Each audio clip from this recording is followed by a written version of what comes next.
one of the direct students of the famous German descent American anthropologist named Melville Herschel, a name that you may recall me mentioning on numerous occasions, along with presenting his story to everyone in my previous documentaries, by the name of Margaret Mead, speaks about this during an interview on social anthropology, American character, and primitive studies that was conducted and produced by Howard Langer in 1959. During this interview with Margaret Mead, she stated that the usage in learning a different language other than the trade language of English is suppressed, and that this is taught to our children at a young age by the systematic usage of polysynthesis. She also shared a very essential example on how it is all done.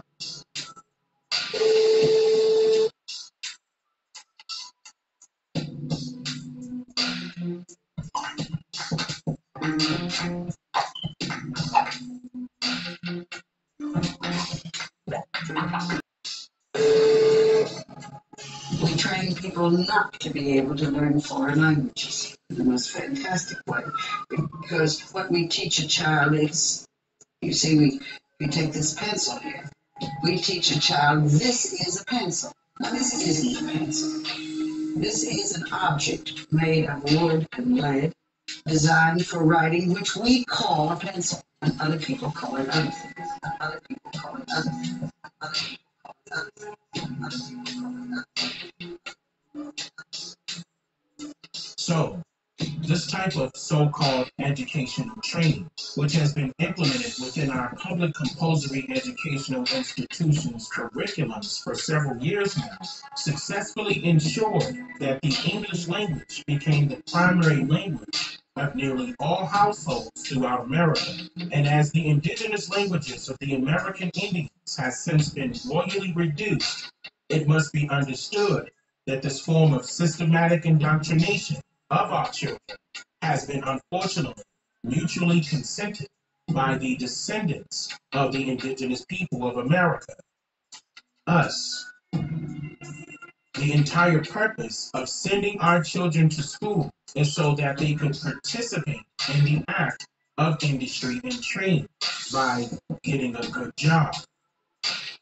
Although there are no existing legislators that list English as the official language of the United States, the transition from the indigenous languages that were once spoken to the English language was a systematic effort brought about to ensure business efficiency and that the trade ran more smoothly.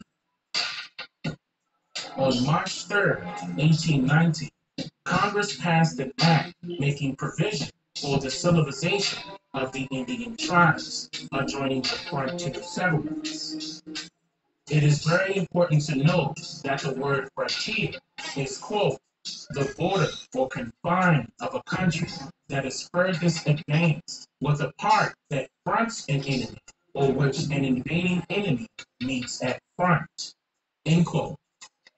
This act of 1819 states, quote, that for the purpose of providing against the further decline and final extinction of the Indian tribes adjoining the frontier settlements of the United States, and for introducing among them the habits and arts of civilization, the President of the United States shall be, and he is hereby authorized in every case where he shall judge improvement in the inhabitants and condition of such Indians practicable, and that the means of instruction can be introduced with their own consent, to employ capable persons of good moral character, to instruct them in the mode of agriculture suited to their situation, and for teaching their children in reading, writing, and arithmetic, and performing such other duties as may be enjoined, according to such instructions and rules as the President may give and prescribe for the regulation of their conduct in the discharge of their duties.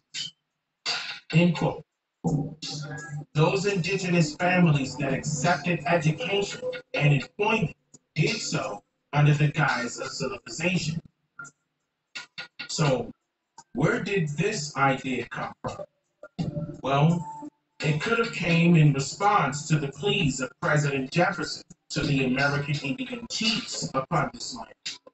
According to the address made to Indian chiefs by Thomas Jefferson during the early 1800s, pleas were made for the tribes to go into business of trade and industry with the incoming foreigners, stating that those who accepted employment as, quote, cultivators of the earth for the maintenance of their families, those people would be supporting their families better and with less labor.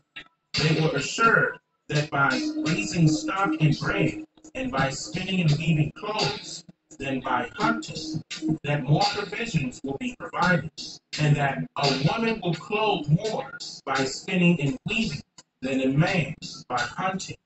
End quote. Thomas Jefferson also stated that, quote, compared with you, we are but as of yesterday in this land. Yet see how much more we have multiplied by industry, and the exercise of that reason which you possess in common with us. Follow then our example, brethren, and we will aid you with great pleasure. End quote. So, by sending our children to school and preparing them for the workforce and capitalism and industry, it was thought that we would somehow be excelling to a greater level in life. But this was actually the beginning of slavery here in America for those who were not yet prisoners of war. And we cannot get to this point without adopting a common language that was familiar and foreign at the same time. Well, so we thought. Not only is everything not okay, nothing is okay. Linda's planning to end our thing. For 2 weeks, we are locked together. We are fine. Universal language of trade already in use.